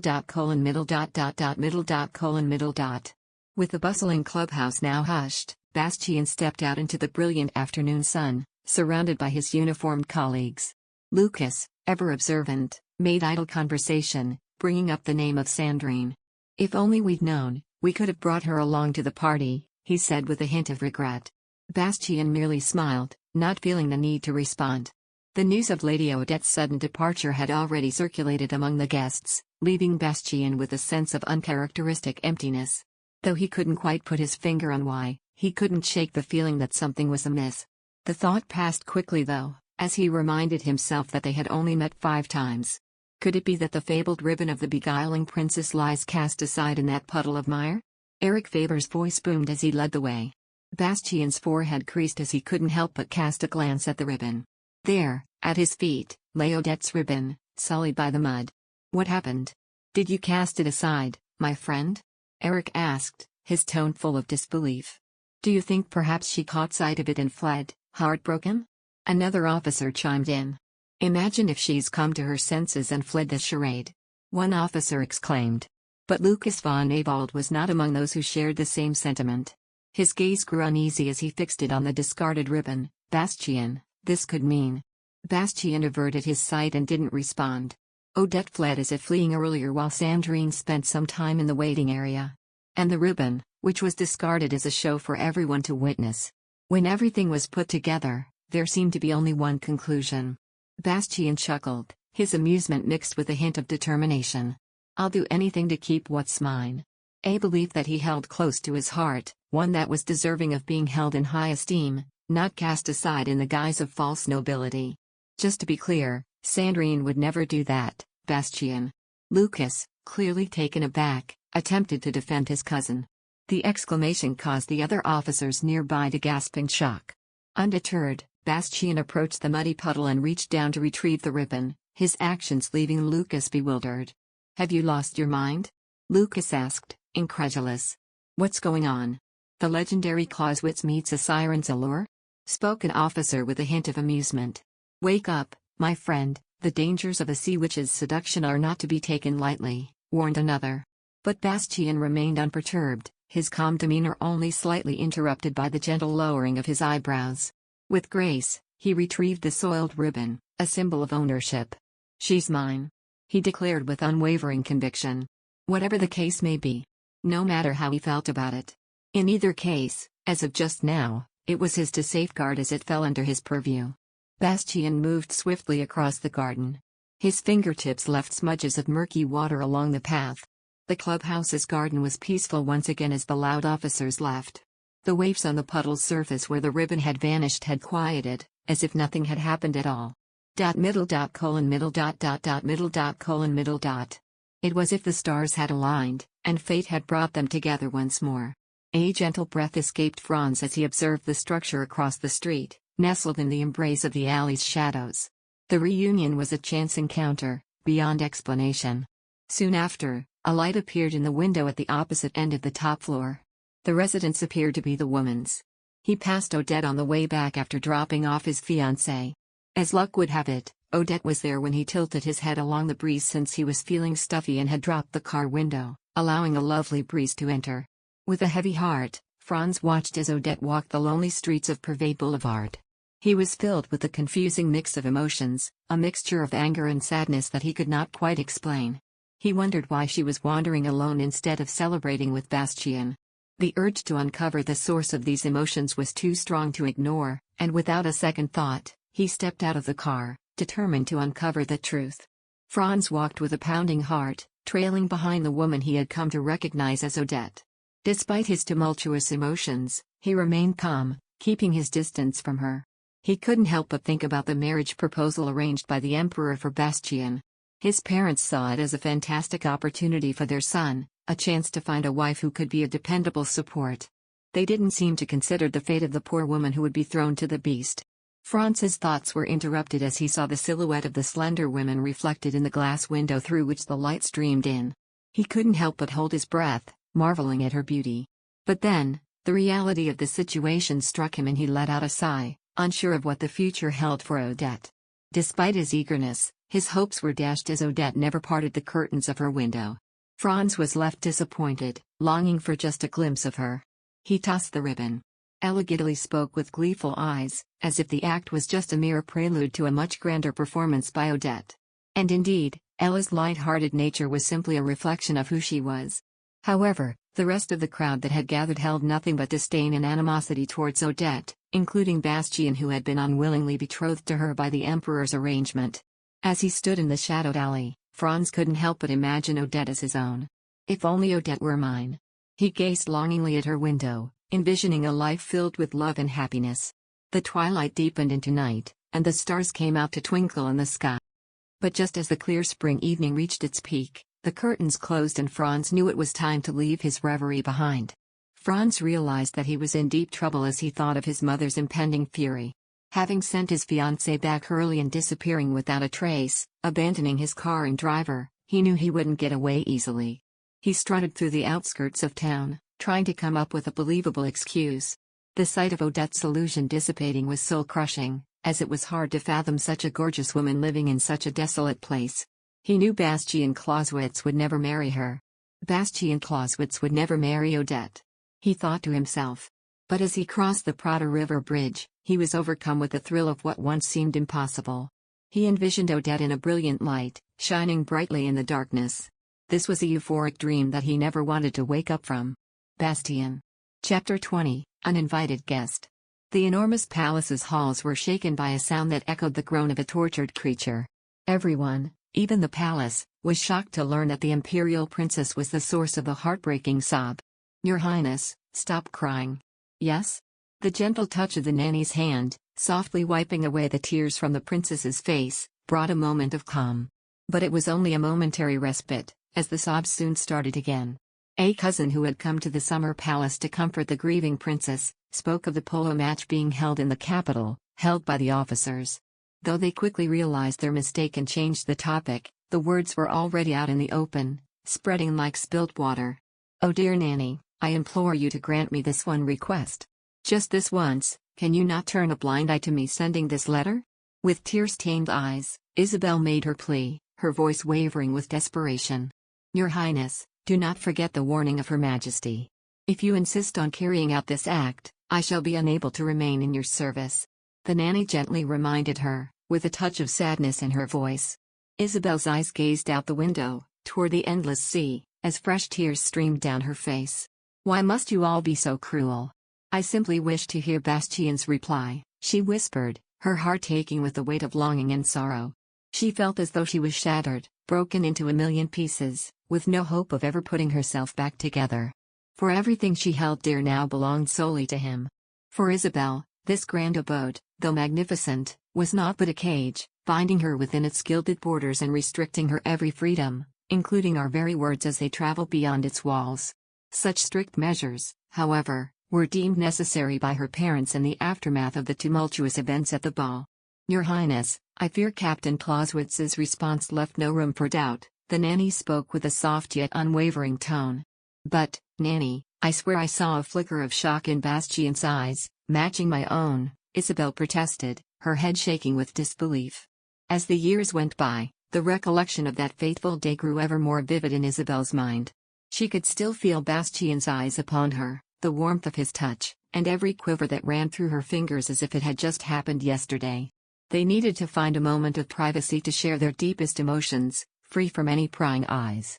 Isabel was convinced that once they had that chance to speak, everything would change for the better. The anticipation was too much for Isabel, who finally broke down in tears and collapsed onto her bed. Just then, a knock echoed through the room, and a familiar maid entered, carrying a small silver tray with a vial. Isabel, with serene submission, took her nightly slumbering tonic as was her custom. For her, the numbing embrace of slumber was preferable to the unyielding sting of heartache. Yet within her dreams, she was free to bask in the warmth of love untethered. As she drifted off, her mind conjured visions of the happiness that should have rightfully been hers. She fondly remembered the moment when Bastian, during a triumphant polo match, requested the token of victory. With a smile, she surrendered her ribbon to him, and he sealed the victory with a kiss, proudly declaring their love to the world and cementing a promise of forever. Middle. The crisp slicing of metal through air filled the stillness of the drill field, as the sergeant's voice echoed with authority. Bastian, with a keen eye, surveyed the line of cadets, before deftly returning his command sword to its scabbard, signaling the end of the formal drill. At the captain's resounding command, the cadets came to attention and rendered a salute, paying homage to the Navy and uplifting their spirits. Bastian, with a display worthy of his appointed duties, descended from the podium, his exit observed with steadfast admiration by the cadets. In a moment frozen in time, the fluttering flag was a graceful anomaly, a symbol of the unwavering spirit of those in service. The mere contemplation of having to endure this until the festival's conclusion brings tears to my eyes. As Lucas walked away from the parade ground, a murmur of discontent escaped his lips. Every autumn, the city of Lausanne, with its grandest naval port in the south, held a grand festival in honor of Navy Day. This year, the festivities were further amplified with a maritime procession to commemorate the triumph at the Battle of Trosa. The preparation for the celebration had consumed the entire year, and the UN-commissioned cadets were no exception. Bastian and Lucas had the daunting task of honing their skills and readying them for the festival's opening ceremony. Lucas removed his gloves and started fanning himself after making sure they were the only two. When formal training came every Wednesday, the Navy's dispatch instructors were still supposed to be in impeccable ceremonial uniforms, although it was uncomfortable to stand in the midday sun with such a stiff appearance. Bastian, with not a hair out of place, returned to headquarters with a composure that mirrored his poised demeanor on the platform. Lucas's grumbling subsided only upon entering the grand lobby of the Admiralty. With haste, Bastian attended to pressing matters, compiling the training report and promptly returning to his duties. He sifted through a flurry of paperwork before accompanying Admiral Demel on a private interview with the Chief of Staff of the War Department. The two opposing forces, renowned for their hostility, locked in a fierce battle of wits over trivialities, and the general's second-in-command was at the forefront of this conflict. Admiral Demel typically scheduled meetings with the Army on Wednesdays, as it was a perfect occasion to showcase the poise and professionalism of a proper Admiralty officer. "Well done. Let's call it a day," he proclaimed after a productive negotiation, his tone more magnanimous than usual. "Take the time to ponder another overseas mission," he added. Bastian's fervent request was met with yet another rejection. "Do the aftermaths of your injury still linger? And you have many responsibilities yet to fulfill here. Regardless of what others may say, the leading figure of this naval celebration shall remain Captain Clauswitz, the victor of the Battle of Trosa. And soon enough, Major Clauswitz," said Admiral Demel, a proud smile gracing his face as he looked at Bastian. It seemed that until the conclusion of the maritime review ceremony, Bastian would have to play the role of a trophy for the Admiralty. It's not just about the promotion to major. Embrace the accolade with gratitude and remember, it is the demeanor of a noble soldier that serves as an inspiration to others," he added. "I shall bear that in mind." Bastian calmly accepted the outcome. "Also, Captain Clauswitz, may I request the pleasure of you conveying my warm regards to Lady Odette?" Admiral Demel's lips curved into a playful smile as he spoke to Bastian, who was just about to depart. With a nod of agreement, Bastian fulfilled his superior's request with grace. "I shall do so." It was a matter of fulfilling duty, as commanded. And so, it was also the opportune moment to reconnect with a cherished acquaintance. Emerging from the Admiral's quarters, Bastian made his way to the gymnasium located at the rear of the headquarters building. He first changed into his workout attire, then embarked on a brisk run around the grounds, returning afterward to build his strength through various exercises. Middle. Middle. Middle. The sun was beginning to dip below the horizon, casting a warm glow over the city as Bastian left the gym. The evening air was filled with the familiar sights and sounds of a late spring day in the city.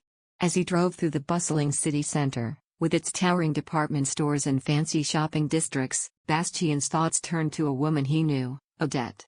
A smirk crossed his face as he thought about the Emperor's apparent tight-fistedness. If he was going to use Odette to protect his daughter, the least he could do was ensure she was dressed well. The absurdity of the situation was not lost on Bastian, who chuckled to himself as he drove through the city.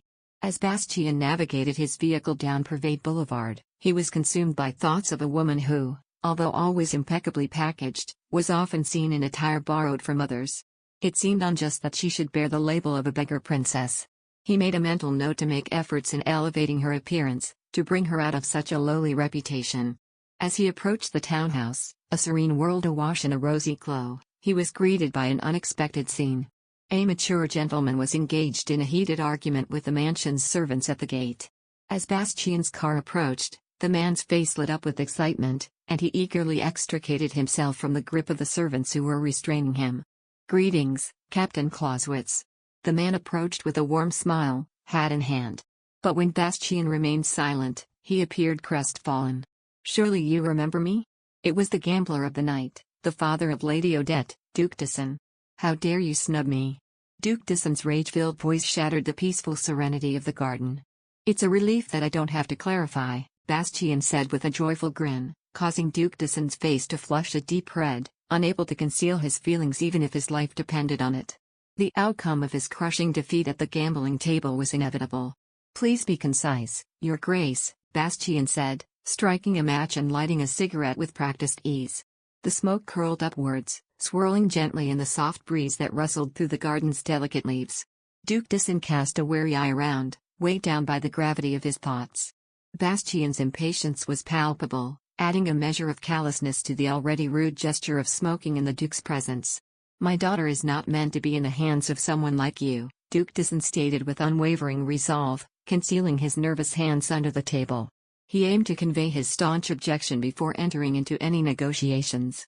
No matter how times have changed, how dare a mere pawnbroker's descendant set his sights on a princess's daughter? He shouted, slamming his fist down on the table in anger. However, the response he was hoping for from Bastian did not materialize. Bastian's gaze was unwavering. As he watched the man before him grow increasingly incensed, a plume of smoke danced lazily from the end of his cigarette. Bastian muttered curses like a lullaby, referring to Duke Diessen as a canine. The audacity of such words left the Duke stunned, unable to accept the insults directed towards him. But Bastian sat tall, relishing in the Duke's fury and basking in his utter embarrassment. The corners of his mouth curled upwards into a gentle smile, as he watched the Duke's disbelief turn into a seething glare.